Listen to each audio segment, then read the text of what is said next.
আসসালামু আলাইকুম, কেমন আছেন সবাই? চলে আসলাম নতুন আরেকটি ভিডিও নিয়ে।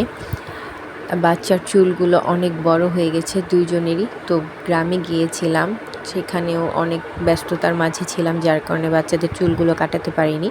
ভেবেছিলাম গ্রামে যাওয়ার আগেই বাচ্চাদের চুলগুলো কাটিয়ে নিব, কারণ অনেক গরম পড়েছে। আর এই চুলের কারণে বাচ্চার অনেক ঘামায়, ঠান্ডা লাগে। চুল ছোট রাখাই ভালো। আর আমার বাচ্চা দুটোই চঞ্চল, খুবই দুষ্ট, সারাদিন লাফালাফি করে। তো ওদেরকে নিয়ে আমি চুল কাটাতে যাব, সবসময় বাবাই নিয়ে যায়, আজকে আমি নিজেই নিয়ে যাব। আর ছোট বাচ্চা হচ্ছে আমার কাছে থাকবে না, যদিও আমি জানি, তবে বড়জনেরটা কেটেই চলে আসবো। আর যদি কাটে তাহলে তো ভালোই, ওটা কোনো সমস্যা নেই। সকালের নাস্তা করে রান্না বান্না করেই তারপর যাব। আর হচ্ছে এসে আবার ওদেরকে গোসল করাবো, যার কারণে হচ্ছে আবার পানিটা গরম দিয়ে যাব, এসেই যাতে ওদের গোসলটা করে ফেলতে পারি, যাতে ঠান্ডা না লাগে। আর গরম পানি দিয়ে আমি গোসল করাই বাচ্চাদের। অনেকে আছে যে 5-6 বছর হয়ে গেলে একটু ঠান্ডা পানি দিয়ে গোসল করায়।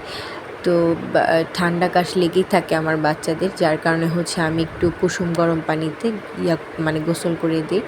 হালকা পানি তো মিক্স করি। তো ওদেরকে রেডি করে নিলাম, তারপর হচ্ছে চুল কাটাতে যাব।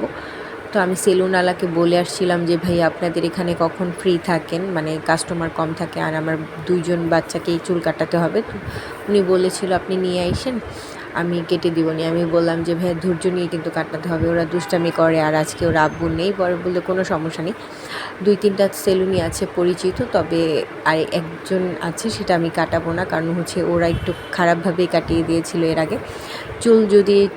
চুল হচ্ছে চেহারার একটা সৌন্দর্য, যদি চুল কাটাটা ভালো না হয় বা চুলের শেপটা যদি ভালো না থাকে, দেখতে কিন্তু ভালো লাগে না। আবার হচ্ছে ভালো একটা পোশাকও কিন্তু চেহারা বা শরীরের একটা সৌন্দর্য, তাই না? তো এই তো সেলুনে হেঁটে হেঁটে যাচ্ছি। তো আমি যেই 2টা থেকে কাটে, একটা বন্ধ ছিল, পরে হচ্ছে আরেকটাতে যাচ্ছি। তো আমি হেঁটে হেঁটেই গিয়েছি, কারণ হচ্ছে ওরা আবার রিক্সা নিলে হুটহাট করে যখন আমরা কোথাও চলে যাই, তখন বলে যে আম্মু এত তাড়াতাড়ি কেন গেলা, এত কম সময় কেন ঘোরালা, এরকম বলে। তো আমি ওদেরকে এখন একটু রিক্সাটা কমই নিয়ে যাই, একটু হাঁটাই, ওরা একটু হাঁটলে খুশি হয় আর কি। তো ওই ভাইয়াটা একদম সেলুন খালি ছিল। তো ভাইয়াটা বলতেছে কোনো সমস্যা নেই, ওদেরকে আমি আস্তে ধীরে কাটিয়ে দিব।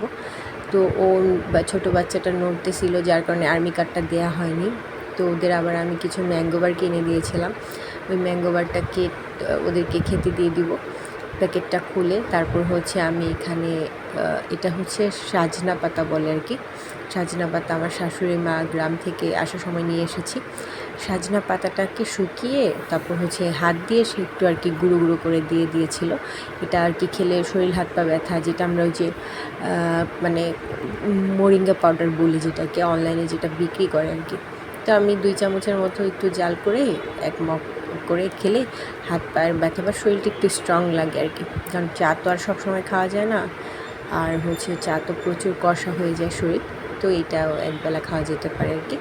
তো উনি এটা আমাকে, যখন আমার সিজারে বেবি হয়েছিল, তো প্রথম বাচ্চা, তখন উনি দিয়েছিল আমাকে। তো পরে আমি ভাবলাম যে এটা আছে, এটা একটু খাই। তারপর হচ্ছে রাতে খাবার দাবার শেষে হচ্ছে দুধ খেয়ে নিলাম আমি আর আমার হাজব্যান্ড। তারপর হচ্ছে সব কিছু পরিষ্কার করে তারপর শুয়ে পড়বো। সবাই ভালো থাকবেন। আজকের ভিডিওটা এই পর্যন্তই। আজকে আর রান্নাবান্না কোনো কিছু শেয়ার করলাম না, এতটুকুই।